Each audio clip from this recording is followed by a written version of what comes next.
Hola, pues buenos días. Bienvenidos a esta sesión donde explicaremos el momento de inercia.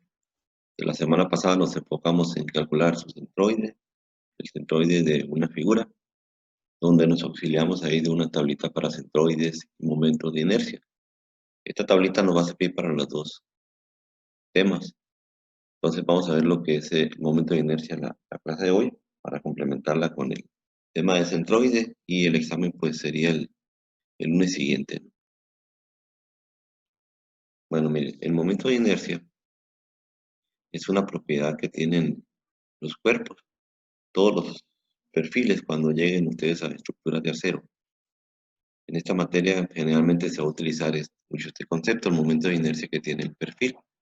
Hay diferentes tipos de perfiles, ahí los van a manejar cuando lleguen a esa asignatura. Entonces, este momento de inercia, la característica es que tiene unidades de medición a la cuarta, ¿sí? Saben que el área son al cuadrado, los volúmenes son al cubo, las longitudes son lineales. Entonces, el momento de inercia es unidad a la cuarta, ¿no? Siempre. Si son milímetros, pues serían milímetros a la cuarta, ¿sí? Entonces sería el momento de inercia, no una propiedad que tienen los perfiles.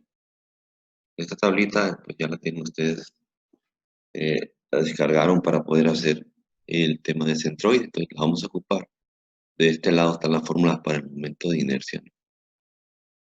Entonces, para el centroide están de este lado junto con la figura, y el momento de inercia están de este lado. Entonces me voy a enfocar aquí, por ejemplo, en el rectángulo, que es el problema que yo voy a explicar. El momento de inercia en X es un doceavo de la base por altura al cubo, y el momento de inercia en Y es un doceavo eh, de la altura por la base al cubo, ¿no? Ahorita lo detallamos. Otra propiedad que tiene el perfil es el radio de giro. Entonces, el radio de giro es una distancia nada más entre un eje y el punto máximo de inercia. Y es esta formulita para X y para Y, ¿no? Si lo calcula en X, sería el momento de inercia en X entre el área total, o sea, raíz. Si es el de Y, sería el momento de inercia en Y entre el área, y al resultado le sacamos raíz. Para sacar el radio de giro ocupo el momento de inercia, ¿no? ¿Cómo se calcula el momento de inercia? Entonces, el momento de inercia, por ejemplo, aquí yo tengo un perfil. Igual que el centroide, yo voy a calcular o dividir en secciones. Este perfil, yo lo divido en tres partes. Si lo divido en tres partes, me quedarían tres rectángulos, ¿sí? Entonces, lo primero que hay que hacer es partirlo en figuras geométricas. Entonces, yo dividí en tres rectángulos. Ahora, estos tres rectángulos, el centroide de la figura está aquí.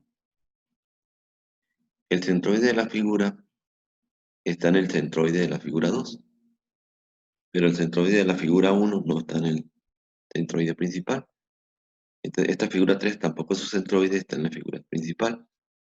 Cuando la figura principal no esté en el centroide de una figura, se aplica algo que vamos a llamar teorema de los ejes paralelos. Entonces, el teorema de los ejes paralelos es nada más multiplicar a la ecuación de centroide el área por una distancia perpendicular al cuadrado. Ahorita les voy a detallar eso. Entonces, de esta figura, el centroide principal coincide con el centroide de la figura 2. Entonces, el teorema de los ejes paralelos se va a aplicar a la figura 1 y a la figura 3, porque no coincide el centroide de la figura con el eje principal. Ahorita les detallo más eso, un problemita.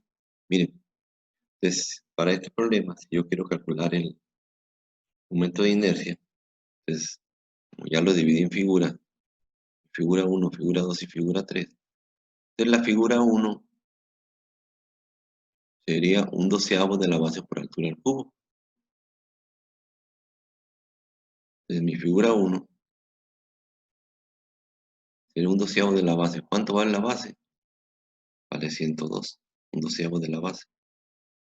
Y la altura es 6,86. Aquí está el cubo. Y la Y es lo mismo, nada más que la base va al cubo, ¿no? Un doceavo de la base al cubo por la altura. Estas son iguales. Aquí está el centroide principal de la figura. Entonces, el centroide de la figura 1 está aquí. No coincide. Como no coincide, aplico el teorema de los ejes paralelos. Consiste en sumar el área. Este es el área, ¿no? ¿Cómo sacas el área? Base por altura.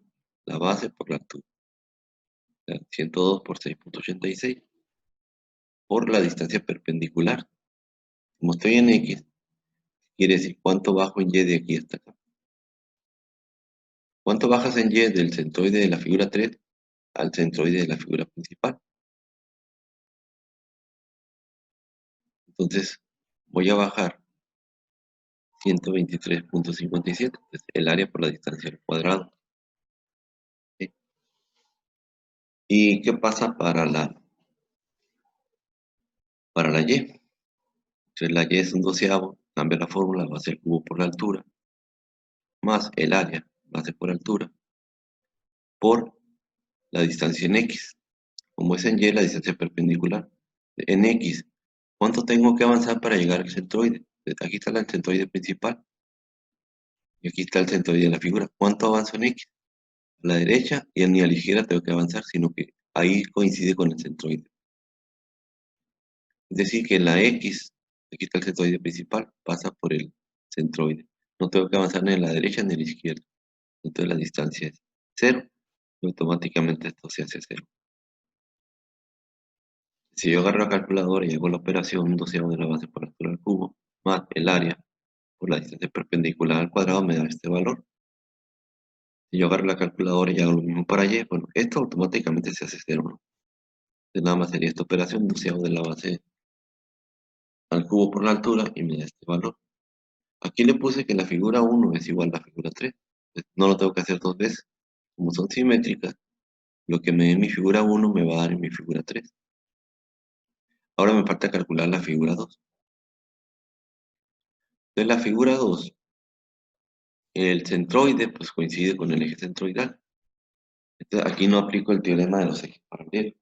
Únicamente el teorema de los ejes paralelos se aplica cuando el centroide de la figura principal, que es este, no coincide con el centroide de una figura.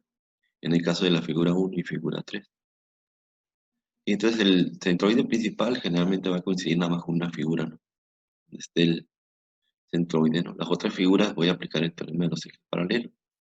Entonces aquí en la figura 2, como coincide, nada más se aplica la fórmula tal y como está, un doceavo de la base por altura al cubo en X y un doceavo de la base al cubo por altura en Y. Entonces aquí es puro aplicar fórmula. Entonces en la X, un doceavo de la base por altura al cubo. De la base es 5,84 y la altura es 240,28. ¿Sí? Entonces aplicaría un doceavo de la base por altura al cubo. En X me da este valor. Y en Y, un doceavo de la base al cubo por la altura. Me da este valor. Cuando ya tenga las tres figuras, lo que voy a hacer en el momento de inercia en X o en Y es sumar el figura 1, figura 2 y figura 3. Entonces me voy aquí, la figura 1 en X vale este valor. Aquí está. La figura 2 en X es este valor. Y lo pongo. Y ahora pongo la figura 3 en X. Repito, como la figura 1 es igual a la figura 3, pues es lo mismo. Pongo otra vez la X. Y lo sumo y ese sería el valor del momento de inercia. Hago lo mismo en Y.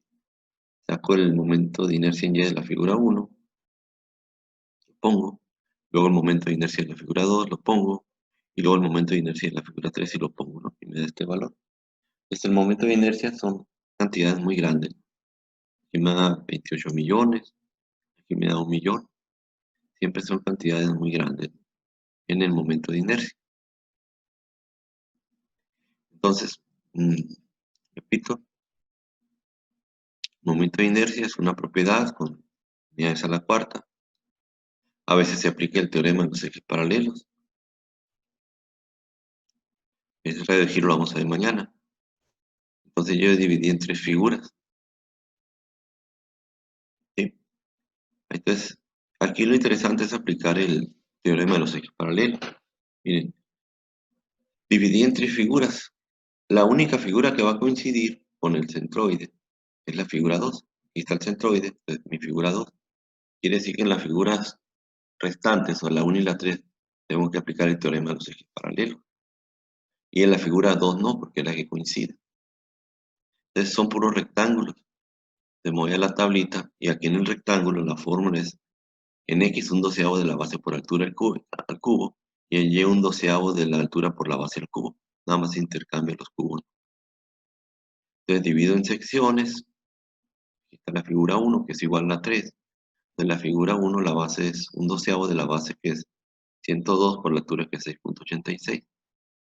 Y aquí aplico el teorema de los ejes paralelos, que es el área, la base por altura, por lo que subo del centroide de la figura principal al centroide de la figura 3. Entonces, miren, aquí lo que subo son 123. Si tienen dudas de cómo sale, y se lo explico, miren. Aquí está más grande esta figura. De aquí a la altura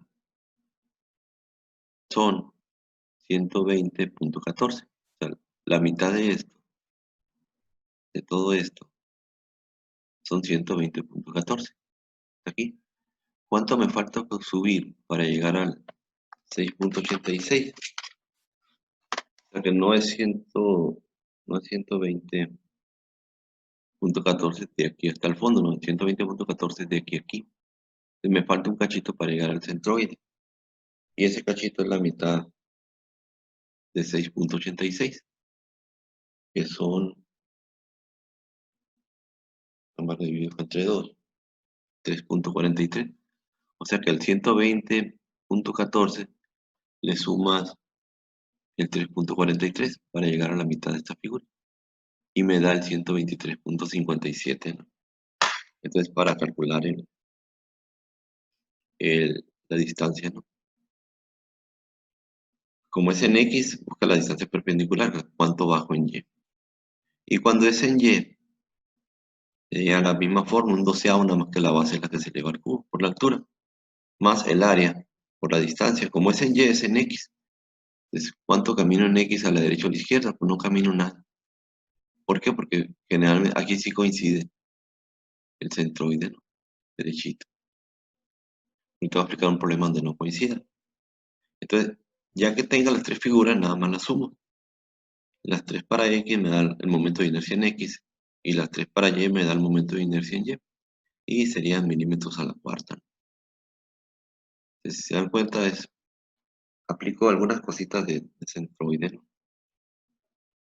Bueno, mira, aquí voy a ver otro ejemplo para que les quede más claro. Tengo esta placa y la voy a seccionar en 3 partes. Igual que en centroide, cada quien decide cómo seccionarla. Yo aquí la puedo seccionar como figura 1, figura 2 y figura 3. O sea que el rectángulo sea todo completo hasta arriba, en la 1 y la 3. O el rectángulo lo corto aquí, así como figura 1, figura 2 y figura 3, donde también hago que sean simétricos, donde la figura 2 sería todos los 100 milímetros, todo lo largo. Y en esta parte la figura 2 serían 80, no serían, perdón, no 80, serían 90 y 84. Le cortaría esto y esto, ¿no? Entonces tú eliges cómo la quieres seccionar, de, de esta forma o de esta forma.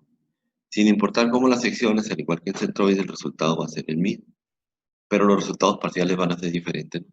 Si un compañero lo partió así y otro lo partió así, los resultados parciales les van a salir diferentes, pero el resultado final le va a ser el mismo, ¿no?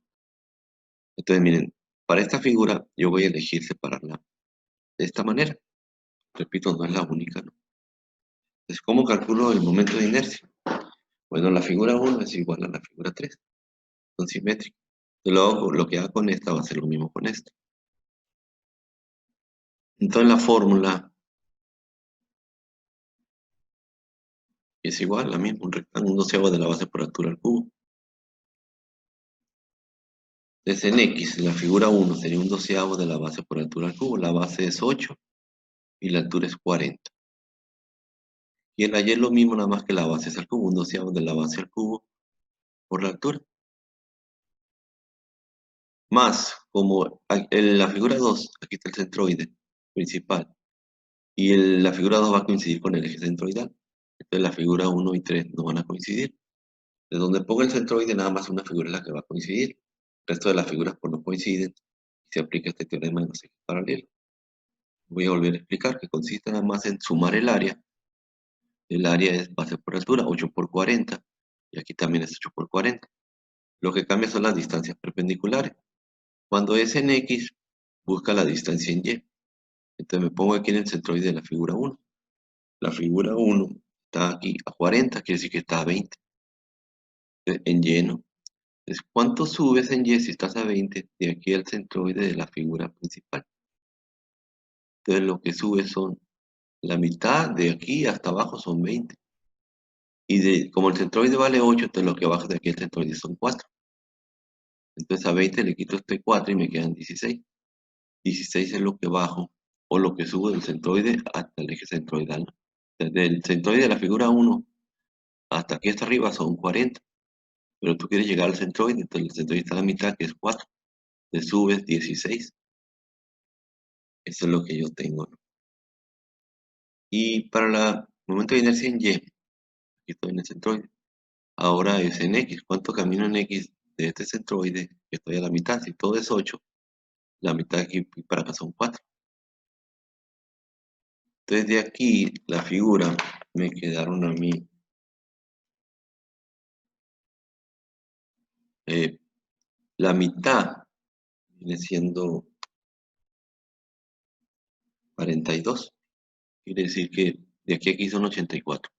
Desde el centroide a donde empieza la figura 1 son 42. ¿Cuánto me falta para llegar al centroide de la figura?